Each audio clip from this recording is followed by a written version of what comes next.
보통 일을 추진할 때, 뭐, 건물을 짓는다든가, 또, 이번에 지금 올림픽 하고 있잖아요.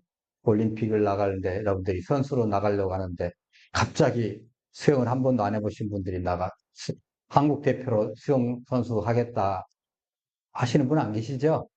예, 뭐 때문에 그러죠? 예, 맞아요. 경험이 없어서. 그러니까 보통 일을 추진할 때 한 네 가지 요소가 필요합니다. 첫 번째는 경제적인 측면입니다. 자기가 아무리 달란트가 있어도 돈이 없으면 그걸 못 합니다. 예, 경제적인 고려는 분명히 중요합니다. 경제만을 생각하면 장기적인 뭐 가치나 윤리적인 측면을 또한 넘어갈 수 있는데 균형 잡히게 좀 접근이 필요하겠죠. 두 번째는 지식이에요. 정확한 정보가 필요하겠죠. 우리 한 집사님 뭐 집도 짓고 뭐 모델링 하고 하시지만은 거기에 대한 정확한 정보가 없이 막 무조건 해버리면 어떻게 되죠? 하지 말아야 할 것을 막 무조건 하게 되는 거죠. 그래서 정보와 지식이 정확해야 되고 그것이 의사결정 기초가 됩니다. 근데 지식만으로도 부족합니다. 지혜와 통찰력이 또 있어요. 전체를 또 봐야 되겠죠. 네. 그래서 또한 세 번째는 경험이고 아까 말씀드린 것처럼 자전거를 탄다든가 수영을 한다든가 이건 아무리 내가 뭐 지식을 거기에 대한 요령을 다 안다 할지라도 강사는 할 수 있어요, 혹시. 수영 선수는 못 됩니다. 자기가 안 해보면. 그다음 열정이 다음에 중요합니다. 이 세 가지가 다 있더라도 열정이 없으면 안 합니다. 좀 하다 맙니다. 재미가 없거든요. 열정은 일을 추진하는 데서 아주 핵심적인 동력이 되죠. 뜨거운 열정과 마음은 어려움을 극복하고 목표를 달성하는 데 큰 힘이 돼요. 이게 세상에 보통 사람들이 어떤 일을 하는데 아주 중요한 요소들입니다. 그런데 이것들이 서로 보완해주고 막 이제 하거든요. 경제적인 고려를 하고 정확하게 정확한 식을 가지고 또 실제적인 경험을 충분히 쌓고 열정이 균형을 이룰 때 효과적으로 일을 추진하고 또 성공할 수 있습니다. 그런데 예수님은 일을 하실 때 이 세상의 조건들을 고려하지 않으셨다는 거예요. 우리는 고려해야 되지만 예수님은 않으셨다는 거예요. 환경이나 경제나 지식이나 뭐 이런 것들은 예수님 사역에서 중요한 것들이 아니었어요. 가장 중요한 거 하나가 있다고 하면 오직 불쌍히 여기는 마음이에요. 긍휼히 여기는 마음이에요. 이 마음을 가질 때 기적이 나타난 거예요. 이 마음에서 예수님의 사역의 모든 것들이 나온 겁니다. 오늘 본문에서 어떻게 예수님께서 어떨 때 긍휼을 베푸셨고 어떤 사람에게 긍휼을 베푸시는 과정에서 기적을 또 일어나게 하셨는지 그걸 좀 우리가 같이 보면서 은혜를 받고자 합니다. 자, 12절에 보니까 어떻게 해요? 앞에서 11절에 요한에 아주 그냥 하게 참수를 당합니다. 그랬더니 제자들이 와가지고 시체를 가져다가 예수님을, 이제 세례 요한을, 네, 매장을 하는데 목이 없잖아요. 네, 몸만 있는 그런 이제 장례를 치렀습니다. 자, 이렇게 장례를 치르고 난 다음에 예수님께 가가지고 그 사실을 알린 거예요. 요한의 제자들이 생전에 예수님과 자진 연락을 한 거 아시죠? 예, 그래서 자기 스승 세례 요한의 참수 소식을 빠르게 전할 수가 있었습니다.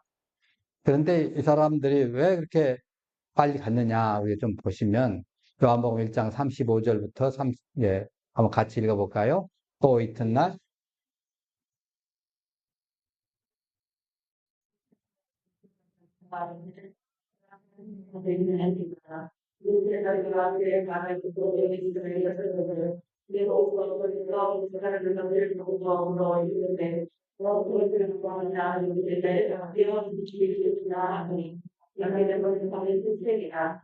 에스겔 내리시되 와서 보라. 그러므로 그들이 가서 계신 데를 보고 그날 함께 거하니 때가 10시쯤 되었더라. 요한의 말을 듣고 예수를 따른 두 사람 중에 하나는 시몬 베드로 형제 안드레라. 네. 그러니까 요한복음 1장에서 이미 세례 요한의 제자들이 예수님을 따르기 시작한 사건이 이렇게 나타난 거예요. 세례 요한이 예수님들은 뭐라고 그래요? 세상 죄를 지고 가는 하나님의 어린 양이다. 전번에 한번 그 말씀을 드렸잖아요. 네, 예수님의 세례 받으신 건 다른 사람하고 틀리다고. 다른 사람 새롭게 되고 뭐 한 것이 아니라 예수님 뭐예요? 세상의 모든 죄를 다 덮으시는 그런 거예요. 그래서 그 세상 죄를 지고 가는 하나님의 어린 양이다. 그럼 세상죄를 다 지고 갔으니까 제사로 드려지고 번제로 드려지고 끝나고 나면 뭐예요? 그 세상죄가 다 용서가 되는 거예요. 그래서 세상죄를 지고 가는 거예요. 그걸 분명히 알려준 거예요. 그러면 우리의 모든 죄 문제가 저분을 통해서 해결될 수 있다는 것을 세례 요한이 사람들에게 가르쳤다는 거죠. 그러니까 세례 요한의 제자들이 그때 당시에도 이미 뭐 베드로 안드레가 이제 예수님 편으로 왔지만은 다른 제자들도 따라다니다가 자기 스승 세례 요한이 이제 참수당하니까 예수님 편으로 온 거예요. 와가지고 아 예수님의 제자가 되자. 어차피 한 내용이니까 그잖아요. 네. 자, 우리 마태복음 11장에서 그거 배울 때 요게 갇힌 요한에게 예수님이 그리스도임을 보고한 제자들이 있었지 않습니까? 그 사람들이 이제는 스승 세례 요한의 처형 소식을 예수님께 알렸습니다. 세례 요한의 제자들은 예수님과 요한과의 그 말하는 메시지가 같음을 알고 있어요. 그리고 세례 요한의 가르침대로 예수님을 그리스도로 믿고 있었고, 예. 그래서 세례 요한의 제자들이 세례 요한의 죽음을 기점으로 해가지고 예수님의 제자로 자연스럽게 편입이 됐을 겁니다. 아마 흡수가 됐을 거예요. 자, 물론 그렇다고 해서 다 된 건 아니에요. 평상시 또 세례 요한은 자기의 제자들 예수님한테 가는 거 이거 시기하거나 질투하거나 그 전혀 하지 않아요. 우리 보통 가게들 할 때 우리 가게 조금만 오고 옆에 가게랑 많이 가면 어떤 마음을 가지시나요? 잘 됐다. 그 집 잘 되게 해줘라. 그런 사람 별로 있다면 진짜 크리스찬입니다. 예. 예수님이, 세례 요한이 그랬어요. 저는 흥해야 되겠고 나는 망해야 되겠다. 그거 하신 거예요. 그 말이 그 말이에요. 저 집 잘 돼야 되고 나는 망해야 된다. 막 가라. 그렇게 했는데 죽으니까 마음 놓고 그때는 같이 따라다니는데 돌아가시니까 이제 마음 놓고 예수님한테 간 거죠. 물론 이제 다 간 건 아니고 물론 많은 부분이 이제 세례 요한의 제자들이 예수님을 따랐지만 일부는 합류하지 않고 별도로 예수님의 복음에 대한 완전한 지식을 갖지는 못한 채 예수님한테 가진 않았으니까 작은 분파로서 세례 요한의 분파로서 존재했어요. 그게 사도행전 18장에부터 19장 초에 나온 거예요. 거기서 아볼로라는 사람이 있었거든요. 그 아볼로가 성경에 능통한 사람이 구약 성경에 능통했고요. 그리고 세례 요한이 가르쳐준 예수님에 관한 것에 또 능통을 했어요. 열심히 예수님에 대해서 가르쳤어요. 근데 세례 요한까지만 알았어요. 세례 요한의 세례만 알았어요. 그 바울은 에베소에서 요한의 세례만 알던 이 세례 요한의 제자들 만나가지고 그들에게 예수님을 제대로 가르쳐주고 믿고 성령을 받게 했습니다. 그게 이제 19장에 나온 겁니다. 요한복음 19장 1절로 7절인데 그 부분 한번 우리 같이 한번 읽어보시죠.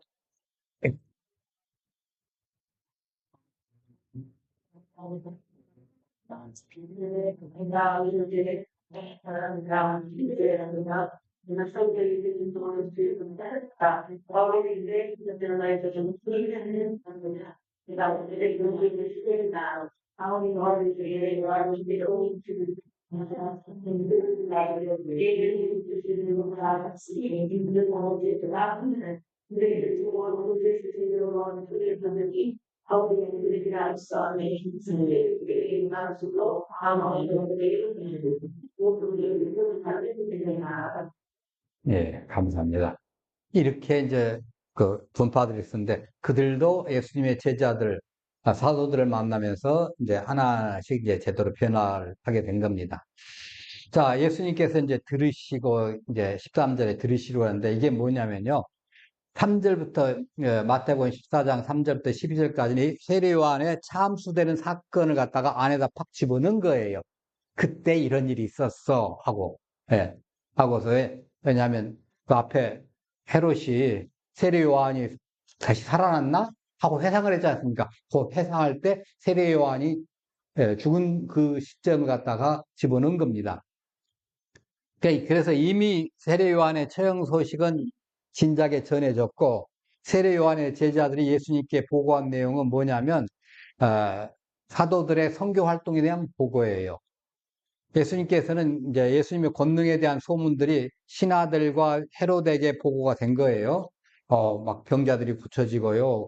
뭐 안진뱅이도 일어나고 긴머거리가 들리고 심지어는 뭐 귀신 들렸다는 자인데 귀신이 쫓겨나가고, 심지어는 죽은 자도 살아났어요. 하고서 헤롯에게 그 신하들이 가서 보고를 했습니다. 이렇게 보고를 하니까 헤롯은 예수님을 세례요한이 다시 살아났구나 이렇게 생각을 한 거예요. 그렇게 생각하기 시작했다는 소문을 이제 그 소식을 누가 가져온 거예요? 세례요한의 제자들이 예수님한테 또 가져온 거예요. 자, 그래서 예수님께서 세례요한의 이제 죽음 이후에 헤롯이 자기에게 주목해 하고 시작했고 했다는 사실과 헤롯은 그렇게 미신적인 그런 사건 때문에 두려워했다는 거예요. 사람 그 미신적인 것들이 의외로 많아요. 그래서 그걸 극복하지 못하면 이제 신앙생활이 제대로 성장하는데 좀 방해가 되기 시작합니다. 헤롯이 그런 사람이에요. 네. 예수님께서는 헤롯의 가날 지역을 그런데 가서 좀 만나주면 좋시잖아요. 이거 좀 너 좀 바로 해. 이게 좀 너 잘못된 거야. 하고 바로 잡아주면 좋은데 안 가시고 왜 가봐야 그렇게 해봐야 안 믿을 거니까. 헤롯의 가날 지역을 싹 벗어나가지고 배를 타고 호수를 건너 베세다 방향으로 가십니다. 이때부터 예수님께서는 이제 본격적으로 사역의 방향을 확실하게 하시면서 제자들을 훈련하기 위합니다. 이제 곧 떠나셔야 되니까 얼마 있으면. 자, 그래서 자신이 나갈 길은 십자가를 앞에 놓고 그 십자가의 순환과 죽음이라는 그걸 명제를 분명히 하고 사람들에게 본격적으로 이제 알려주기 시작하고 한 거예요. 그래서 이제 이후로 뭐 많은 사건들이 예수님의 공생의 사건에 있어 절정을 이룹니다. 그리고 그 과정을 통해서 순환을 예고하는 그런 것들이 나옵니다. 자, 예수님께서 이전에도 바리새인들의 그 적대적인 감정을 피해가지고 떠나신 적 있잖아요. 이제는 헤롯 안티파스를 피해서 떠나신 거예요. 자, 떠나셨는데 그때 마침 12제자들이 선교 여행을 마치고 막 도착을 한 거예요. 그래서 누가복음 9장 보면 헤롯이 예수를 보고자 하되 그를 간절히 기대하더라. 근데 사도들이 돌아와 자기들이 행한 모든 것을 예수께 구하니 데리고 떠나 가세다라는 곳으로 가셨으나 이렇게 된 거죠. 그러니까 제자들은 휴식이 필요하죠. 영적으로, 정신적으로, 육체적으로 휴식이 필요하고 그러면서 이제 토론하면서 야 이거 잘못됐으니까 이거 바로 잡아라. 뭐 복음의 비밀을 조금 더 세밀하게 가르쳐 줄 필요가 있었어요. 그걸 이제 하려고 이제 따로 가신 건데 자 누구는 예수님께서 가신 빈들이 베세다로 말을 했습니다. 갈릴리 동쪽 밭 해다에 이제 그 쪽에 북동쪽에 위치했어요. 갈릴리 여러분 이렇게 뭐 이런 거 하나 있잖아요. 그 위에 우쪽을 보시면 됩니다. 그게 베세다 율리우스라는 지방에 속한 곳이라는데 거기를 사람들은 예수님 배 타고 가셨는데 사람들은 걸어서 예수님이 도착할 때까지 미리 가신 거예요. 간 거예요, 사람들이. 그 많은 무리들이 쫓아간 거예요. 왜 이 사람들이 갔게 했어요? 이 앞전에 세례 요한을 지금 이스라엘이 너무너무 힘들고 어려운데, 정신적으로, 도덕적으로, 율법적으로, 종교적으로 힘든데, 세례 요한이 와가지고 회개하라, 천국이 가까웠다 하고 막 그랬잖아요. 그래서 많은 사람이 세례를 주고 그랬거든요. 근데 그 세례 요한이 옳은 말하고 바른 말해서 사람들의 마음을 좀 시원하게 해주고 하나님 앞에 바로 서 그 사람을 믿고 있었는데 그 사람을 헤로드 안티파스가 죽여버렸네. 그러니까 어떻게 해요? 자기들이 믿고 따르던 그분이 돌아가신 거예요. 정신적 지주가 사라진 겁니다. 방황이 되잖아요. 정신적인 방황이 된 거예요. 가끔 가다가 아버지가 돌아가시거나 뭐 존경하시는 분 돌아가시면 그런 방황을 좀 하게 되잖아요. 네. 예수님께서 계신 것을 듣고 이제 그분의 영혼에 이제 그분에게서 이제는 세례 요한이 아니라 저분한테 가야 되겠다. 바꾼 거예요. 이전까지는 세례 요한도 쫓아다니고 이쪽도 쫓아다니고 했는데 간 겁니다. 그잖아요. 네. 그런데 이 사람들의 심정이 어떤 심정이냐면 그 사람들의 마음을 조금 헤아려고 한번 봤어요. 지금 올림픽 하는데 올림픽의 꽃은 뭐죠? 네, 마라톤이죠. 그 어떤 분도 양궁이라고 하시는데, 네, 그건 우리나라가 잘하는 거고, 네, 그 마라톤이거든요. 마라톤을 하면 저는 송기정 선수를 떠올리게 됩니다. 물론 황영조라든가 이런 분들도 훌륭하지만은 그 송기정 선수는 베를린에서 1936년에 마라톤 결승전을 딱 통과를 맨 먼저 했는데 가장 가슴이 벅차고 기쁠 때인데 그거 잠시 있었을 거예요. 그 후부터 통과하고 난 후부터 시상식에서 끝날 때까지 그 마음을 한번 여러분 상상을 해보세요. 얼마나 무거웠겠는가. 일장기를 가슴에 달고 달렸어요. 일본 제국의 이름으로 금메달을 받아야 했어요. 그 순간 목에 걸린 금메달의 무게가 얼마나 무겁겠습니까? 나는 일본 사람이 아닌데, 내 나라 조선의 이름으로 달리고 싶은 간절한 마음이 있었지만은, 현실은 일제 강점기예요. 그 꿈은 허락되지 않습니다. 세계를 향해 애쓰고 싶은 사람인 거 뭐예요? 나는 조선입니다. 아, 이거예요.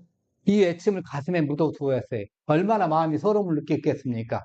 금메달을 받았는데도 마음이 서러운 거예요. 승리의 기쁨보다 더 크게 다가와서 조국 상실의 그 아픔, 그게 큰 거죠. 세계 최고의 자리에 올랐잖아요. 자신의 정체성을 숨겨야 돼요. 너 어느 나라 사람이야? 여러분 그 심정 한번 생각해 보세요. 외국에 있는 사람들, 뭐 미국 사람들이라든가 저 인도 사람들이 성기정 선수가 한국 사람인 걸 다 알아봐 줄까요? 아니에요. 일본 사람은 착한 거예요. 얼마나 그 모순된 현실을 마주해야 됐겠어요. 네. 있잖아. 요즘 같으면 뭐 끝나고 나서 뭐 사람들 모여가지고 서로 얘기하는 과정에 전부 일본 사람 볼 거 아니에요. 그 영광의 순간조차 온전히 내 것이 아니라는 거예요. 그런 비극을 가진 거예요. 여러분, 이 나라 잃은 서러움 얼마나 크겠습니까? 예, 있잖아요. 여러분, 우리 춥고 배고프고 서럽다는 말이 있죠. 처음 들어보셨나요? 예, 제가 저쪽에 싱가포르에 공부하러 가니까 선배가 그러더라고요. 춥고 배고프고 서럽다는 말 중에 여기는 춥지는 않아. 예, 대신에 엄청 더워. 그러더라고요. 거기서는 덥고 배고프고 서럽습니다. 이게 보통 불쌍한 사람을 가리키는 말이죠. 이게 춥고 배고프서 그런다. 근데 이 본문에 예수님을 쫓아간 사람들이 나라 이름 서러움, 이 사람들도 나라 이름 사람이에요. 식민지 사람이에요. 그런데 거기다가 송기정 선수는 그 올림픽 금메달을 했지만 여기는 그 뭐예요? 그런 것 저것도 없이 정신적 지주였던 사람마다 지금 잃어버린 거예요. 지금 예수님 쫓아와가지고 얼마나 마음에 서러운 마음을 품고 왔겠어요. 로마의 식민지 아래서 정신적으로 지지하는 지도자를 잃고 방황하는 사람들이에요. 예수님께서 그걸 보시는 거예요. 예, 제가 얼마나 서러울까. 예, 엄마를 갖다가 이런 그 서러움처럼, 부모 이름 서러움처럼. 예, 그래서 14절에 이렇게 하시면 예수님께 같이 봅니다. 예수께서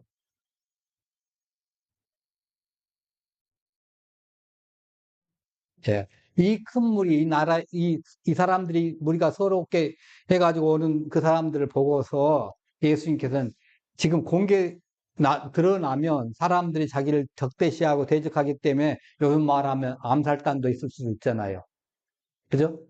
그 대적자들의 표적이 될 것을 두려워하지 않고 그냥 가는 거예요. 왜? 너무 불쌍하니까. 너무 불쌍해.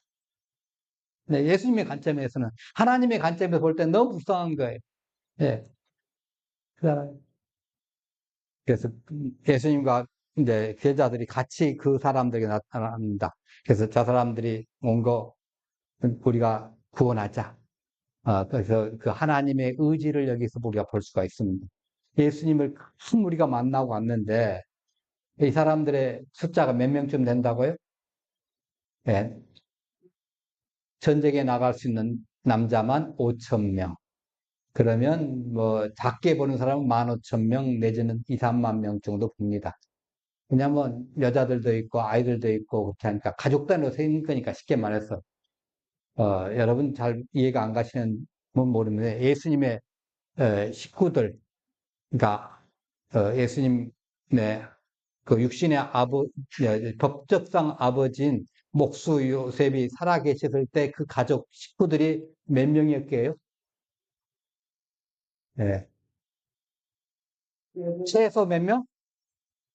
몇 명? 8명이요? 예, 최소 9명입니다. 예, 형제들이 5명에 자매들이 2명에 그러니까 자기 포함해서 예수님 포함해서 자기 예수님 포함해서 8명 하시면 예수님 뺀 거예요. 그리고 이제 부모님 계시니까 그게 최소 9명이에요. 근데 왜 9명을 최소로 보냐면 자매들은 그냥 들로 해라지 몇 명이나 소리도 없어요. 이름도 안 넣어놓고 그래서 최소 2명이라고 본다고 하면 그게 최소예요. 그럼 한 집에 보통 보면 10명은 뭐 보통이라 됐겠죠. 예. 근데 제가 5천 명에서 3만 명 잡은 것은 그다지 많지는 않잖아요. 하여튼 그 정도 됩니다. 자, 이 사람들을 불쌍히 여기셨는데 이 불쌍히 여겼다는 말은 이제 이런 마음이에요. 그 유대인들이 흩어져서 막 나라 잃은 서름으로 흩어져 다니면서 몇백 년 동안 살아야 지 않습니까? 그 다음에 예수님 이제 돌아가시고 후에 이제 또 흩어져가 2,000명을 또 살았지만은 그걸 갖다가 디아스포라 상태라고 합니다. 흩어진 사람들. 그 상태에서 겪은 그 애끓는 아픔이에요. 나라 없는 서름. 음. 그러니까 거기서 이 불쌍히 여긴다는 말은 우리의 내장이라든가 심장 등 인간의 내부로부터 아픔을 느끼는 거. 이걸 불쌍히 여긴다가 할 때 썼어요.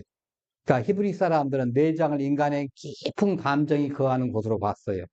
그래서 인간에 대한 긍휼을 그의 전인격적을 대표하는 속성으로서 자식에 대한 부모님의 마음이 바로 이런 마음이에요. 아주 애끓잖아요. 예. 얼마나 긍휼한 마음입니까? 지난 토요일에 우리 집에 이제 막내가 저 밑에 내려가서 뭐 일하는데 갑자기 전화가 안 되는 거예요. 이 전화는 저 정지된 번호입니다. 그런 거예요. 놀래가지고 왜 이러지? 그래서 카톡을 확인해 봤어요. 저희 아무 일 없어요? 왜? 근데 왜 전화가 안 되냐 했더니 전화번호 바뀌었어요. 몇 시간 전에 바뀌었어요. 몇 시간 전에 바뀌었어요. 부모님 가슴이 덜컹한 거예요. 그 바뀌었다는 거를 자기 이제 넣어놨는데 우리는 몇 시간 전이니까 그걸 못 보고 뭐 어저께 전화해봤거든요. 그때 전화 이제 안 된다고 하니까 부모 마음은 그런 거예요. 근데 자식 마음은 그것도 모르고 그냥 전화를 하더니 문자를 한번 다시 또 남겨주면 좋잖아. 자기 거기다가 딱 올려놓고 끝이야. 그게 부모 마음과 자식 마음이 또 틀리더라고요. 하여튼 그 긍휼히 여긴다는 소리는 그거예요. 부모가 자식을 할 때 자기 속에 내장이 끊어지는 그 아픔 그거예요. 대록 같은 정치인들이 이 사람들의 마음을 알까요? 어떻게 하면 이 사람들 이용해서 자기의 정치적인 입지를 굳게 하고 돈을 더 많이 챙기는가, 권력을 더 많이 챙기는가 이거예요. 그다음에 로마에서 파견한 총독이 이 정서적으로 방황하는 이 무리들의 마음을 이루해 줄까요? 우리 일제 식민지에서 총독들이 우리 백성들의 마음을 이루해 줬더라. 그런 신문 혹시 보셨습니까? 없어요. 네. 예수님은 이 사람들을 긍휼히 여기신 거예요. 그런데 거기에 또 더 불쌍한 사람이 있는 거예요. 그 사이 속에서도 아픈 사람들. 춥고 배고픈 가운데 그 추운 사람이에요. 몸이 아픈 사람이에요. 병자들이 왔어요. 예수님이 오니까 고쳐준 거예요. 병을 고쳐줄 때 그 사람의 믿음을 보고 고쳐줄 경우도 있지만은 대개는 그들의 불쌍히 여겨가지고 그냥 막 고쳐주신 거예요. 불쌍히 여기셨어. 예. 자, 그런데 또 불쌍한 사람들이 또 있어요. 또 불쌍하다는 경우가 15절에 보니까 저녁이 되매 제자들이 나와 이르되 이곳은 빈들이어도 덤었으니 무리를 보내요. 예. 그러니까 이 또 불쌍한 경우 배고픈 사람들입니다. 보통 사람은 해서 오늘 뭐 식사를 여러분 언제 하고 오셨는지는 모르겠습니다만은 식사하면 한 5일 정도는 배가 안 고프더라. 그럼 얼마나 좋겠습니까? 주일날 식사했더니 다음 한 주일 동안 좋더라. 뭐 이러면 얼마나 좋겠습니까? 그런데 하루에 최소 한 번은 드셔야 하잖아요. 한 이틀 정도는 가능하십니까? 예. 보통 한 번은 드셔야 할 거예요. 아무리 여러분들이 뭐 4시씩 다이어트를 하시더라도 자연히 먹고 나서 시간 지나면 배고프게 돼 있습니다. 뭘 먹었는데 한 달 동안 배가 전혀 안 고프더라. 이건 좀 그런 사람 없습니다. 예. 말씀을 듣다 보니까 저녁이 됐고 저녁이 되니까 이제 그 신호가 온 거죠. 그걸 예수님께서 이제 보신 거예요. 유대인들은 저녁 시간을 두 개로 나눠요. 하나는 이게 첫 번째 저녁과 두 번째 저녁이 나오는데 한 저녁은 오후 3시부터 시작돼요. 그래서 해질 때까지. 또 두 번째 저녁은 해질 때부터 이제 저녁이 저녁 그 이후 저녁 시간대에. 그러니까 첫 번째 저녁이다 갈 때는 그러니까 왜 이게 중요하냐면 출애굽기 12장에 유대 유월절을 지낼 때 14일까지 양을 10일 날 선택을 해가지고 14일까지 놔뒀다가 무음하면 14일 저녁에 양을 잡으라고 그랬잖아요. 그 양 잡는데 14일 저녁에 뭐예요? 이른 저녁이에요. 오후 3시예요. 그때 잡으라는 거예요. 저녁 늦게 밤에 잡으라는 소리가 아니라 저녁쯤 돼가지고 이해가 가시죠? 네, 이때 저녁이에요. 그러니까 오후 3시쯤 이제 첫 번째 저녁 같아요. 왜? 이분들이 식사를 우리처럼 아침 든든하게 하고 점심도 더 든든하게 하고 오셨을 리는 만무합니다.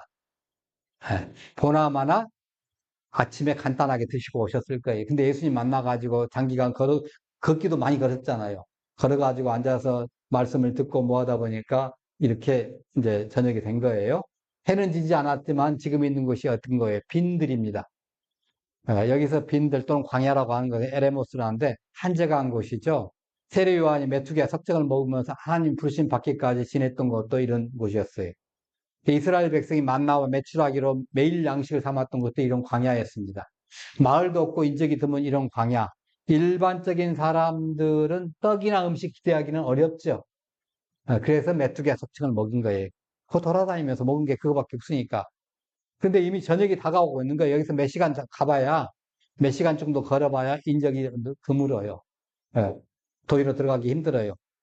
헤롯은 얼마 전에 보면 생일날 귀족들과 같이 벌였던 그 연회잔치에 그 잔치가 살인과 범죄의 현장이 됐잖아요. 근데 예수님이 제자들과 큰 무리와 함께 베푸신 오병이어의 기적 현장이거든요, 이 지역이. 다음 주에 보겠지만은 이 빈들은 하나님께서 주시는 복과 그에 대한 감사가 넘쳐난 은혜의 땅이에요. 그래서 천국 잔치가 행해진 이 장소입니다. 자, 그런데 오후가 돼가지고 3시가 넘어가고 점점점 어두워지기 시작하니까 이 진행 요원들이 누굽니까? 제자들이잖아요. 12제자들이잖아요. 걱정이에요. 야, 저녁 어떡하지? 저녁 어떡하지? 그래서 때도 이미 저물었으니 이 무리를 보내어 마을에 들어가 먹을 것을 사 먹게 하소서 이렇게 한 거예요. 빨리 해산시켜가지고 가서 각자가 알아서 먹게 해주세요. 예, 그런 겁니다. 예. 그러니까 금전만능적이고 타산적인 사고에서 나온 거예요. 이미 그 제자들끼리 물어봤을 거예요. 야, 그 돈줄 누가 맡았죠? 가룟 유다가. 야, 유다야, 우리 이 사람들 먹일 만한 양식 살 만한 돈이 있냐? 그랬더니 야, 어림도 없어. 그렇겠죠? 그러니까 이제 바로 야, 빨리 해산시켜가지고 해야지. 안 그러면 이 사람들 이제 굶어 죽으면 어떡하냐? 우리 책임이지. 예? 우리 진행 요원인데 아마 그랬을 거예요, 아마. 음. 그 돈으로 2만 명 무린다고 어림도 없고, 물론 또 살 수는 있었다고 싶더라도 누가 그걸 팔겠어요. 그잖아요? 그래서 제자들은 생각하기를 야, 빨리 보낼 수밖에 없다. 해산 빨리 시켜라. 그래서 예수님한테 보고를 하는 게 바로 그거예요. 근데 예수님께서는 이제 어떻게 뭘 보신 거예요? 이 상황에서 서로 가지고 왔고, 또 병자들은 거기서 불편해서 또 왔고, 고쳐주고, 마음의 위로를 해주고, 이렇게 말씀을 들려주고 했는데, 여기에 이제 배고픔을 해결할 길에서 또 다시 서러워지겠죠. 그렇지 않겠습니까? 불쌍히 여겨 주셔요. 기적을 베풀어 주잖아요. 그 기적은 다음 주지만. 네. 자, 그런데 예수님께서 더 크게 불쌍히 여기는 게 하나가 있어요. 그 사람들이 아직 구원받지 못하고 구원받으려고 쫓아다니고 있다는 거예요. 구약의 예언을 쭉 들었죠. 성경을 그들도 나름대로 배웠습니다. 바리새인만큼 대제사장만큼 뭐 서기관들처럼 율법사들처럼 달달달 하지 못하지만은 나름대로 배웠어요. 예. 메시아에 대한 애언도 듣고 메시아가 곧 오실 줄도 믿고 있고 기다리고 있었어요. 예수님께서 막상 오셔서 메시아에 해당하는 어느 역할을 많이 하시고 그런 기적을 많이 일으키셨잖아요. 그런데 안 믿은 거예요. 문제는 이겁니다. 예, 대부분은 안 믿었어요. 망설이는 사람들이 이거 진짜 같은데, 진짜 메시아 같은데, 안진뱅이 일어나고, 눈먼 자가, 눈을 뜨고, 죽었던 자가 살아나고, 이건 진짜 메시아야. 이렇게 믿으려고 하면 누가 말려요? 바리새인과 율법사들, 제사장들이 말려요. 아니야. 그거 누구한테, 그 이미 능력이 어디서 나온 것더라고요? 귀신의, 사탄에게서 나온 거다. 이렇게 말을 하잖아요. 그거 우리 여러 번 배웠지 않습니까? 바알세불에 힘입은 거라 하고서. 그 종교적인 권위에 눌려가지고 그냥 끽소리도 못하고 여전히 이 대부분의 유대인들이 예수님이 오셨음에도 불구하고 그 사람들처럼 메시아를 기다리고 있고, 그 기다리는 동안에 뭐 하는 거예요? 율법을 더 잘 지켜야 된다. 요즘에 이제 이단 신천지 같으면 전도 몇십 명을 더해야, 내가, 저, 이제 생명책에 등록되고, 총동되고, 뭐, 구원받는다. 뭐 이런 식이 되는 거죠. 예. 얼마나 힘들었겠습니까? 예. 지금도 살기가 팍팍한데 더 힘들게 만드는 거예요. 율법을 잘 지켜 구원받는다. 이런 강박관념 속에 찌들리고, 어떻게 보면 세뇌당했던 가지고 있어서 구원을 얻을 만한 길을 놓치고 있었잖아요. 예수님의 눈에는 이게 자연적으로 어떻게 보이겠어요? 불쌍히 보이지 않겠습니까? 여러분 안 그러겠습니까? 예. 얼마나 불쌍해요. 근데 소망이 있어요. 아주 중요한 겁니다. 뭐가 소망이에요? 예수님한테 나온 것이 소망이에요. 이 사람들과 똑같은 처지에 있는 사람들이 있었겠죠. 근데 그 사람들은 안 나왔어요. 근데 이 사람들은 나왔어요. 세례 요한을 보내고 정신적 지주를 입고 방황하다가 요한과 같은 맥락의 말씀을 외친 예수님을 찾아가지고 왔어요. 이게 중요합니다. 몸이 아파서 힘들고 세상의 모든 사람들 못 고친다 하는데 예수님께 쫓아와가지고 하나님의 능력을 빌어서 고치려고 나왔습니다. 나온 거예요. 힘들고 어려웠던 여러분들의 개인적인 일들이 많이 있으시잖아요. 그런 일들 가지고 누구한테 가야 됩니까? 예수님한테. 네. 여러분, 지금 시험을 일주일 앞두고 초조해 하는 사람이 있거든요. 여러분, 기도해 주세요. 네. 하나님, 이번에 합격시키는 것이 그 인생에 좋다고 하면 합격시켜 주시고, 1년 더 공부해야 앞으로 더 멋진 인생이 풀어질 것 같으면 1년 더 공부하게 해주세요. 그렇게 기도하세요. 무조건 되게가 아니라 어떤 건지 좋은지를 우리는 몰라요. 그잖아요. 여러분, 시집장가 빨리 간다고 좋은 겁니까? 그거 아니에요. 예전에 저기가 있어요. 그뿐만 아니라, 이제, 서울 교대에서, 공부 잘하면 3년 반에 졸업하고 막 내보냈거든요. 근데 나중에 결과가 왔더니 정상적으로 졸업해서 한 사람들 훨씬 잘 되더라는 거야. 굳이 6개월 빨리, 1년 빨리 해봐야 좋은 곳이 없더라. 뭐 그 사람들이 이게 나왔어요. 그러니까 하나님이 가장 영광 받을 만한 그런 곳으로 인도해 주세요. 이번 시험에 하나님이 원하시면 제등신으로 잘 쓰게 해주시고, 그래서 여러분 지혜와 총명을 달라고 기도해 주세요. 네. 자, 하여튼 여러분 또 아프면 아픈 대로도 그렇게 기도하세요. 제가 낫는 것이 하나님께 영광 되면 낫게 해주시고, 불편한 것으로 그리스도인의 삶을 사는 것이 하나님께 영광 될 것 같으면 이대로 하게 해주세요. 이렇게 기도를 드려요. 네. 예수님께서 다 해결해 주십니다. 기도 들어주십니다. 예. 우리는 그냥 우리가 답을 정해놓고 떼쓰려고 그러잖아요. 아니에요. 하나님께서 하시는 일. 어떤 것을 우리에게 가장 좋은 것을 주시는 하나님께서 어떤 것을 주실지 우리는 몰라요. 나는 그것이 내게 최고라고 생각하지만은 하나님 보시는 관점은 또 다를 수가 있어요. 그래서 우리는 기도를 폭넓게 해 주셔야 됩니다. 예수님께 나아가 기도하시면 여러분이 춥고 배고프고 서러운 문제 다 해결해 주십니다. 구원의 문제도 해결해 주십니다. 여러분. 우리는 이러한 문제를 해결할 때 뭐 환경, 경제, 뭐 지식 이런 거 생각하고 경험 생각하고 하려고 합니다. 근데 예수님은 불쌍히 여기는 마음, 긍휼히 여기는 마음 이거 한 가지로 이런 일들을 하신다고 했잖아요. 그래서 실제적으로 이렇게 온 그 무리들, 이 사람들을 불쌍히 여기신 거예요. 그리고 기적을 베풀어 주신 거예요. 예수님의 사랑은 이렇게 수직적인 사랑이고 긍휼의 사랑입니다. 자, 이런 긍휼의 사랑, 이 사랑에 진실과 열정이 또한 들어갑니다. 여러분, 그 긍휼의 사랑을 저와 여러분이 받았어요. 그래서 죄를 용서함 받고 구원받은 거예요. 왜? 긍휼의 사랑의 최고가 뭐예요? 십자가예요. 이렇게 죽어가는 건 안 되겠다. 내가 죄를 다 해결해 줘야 되겠다. 이것 때문에 오신 거 아니에요. 예. 그 긍휼의 사랑을 우리는 다 힘입은 거예요. 자, 그렇다면 우리는 어떻게 해야 돼? 나 역시 긍휼의 사랑을 힘입었으니까 다른 사람에게 또 그런 긍휼의 사랑을 전하는 하나의 통로가 돼야 됩니다. 통로. 예수님의 긍휼의 사랑, 하나님의 그 사랑을 전달해주는 통로가 되게 해주세요. 그 기도를 우리는 드려야 할 것입니다. 네, 이 시간 하나님의 사랑을 전달하는 통로가 되게 해 주옵소서. 이렇게 기도를 하십니다. 우리가 힘들고 어려울 때마다 주님에게 나오면 됩니다. 그러면 하나님께서 해결해 주십니다. 야고보서 2장 13절 같이 읽어보고 기도하겠습니다.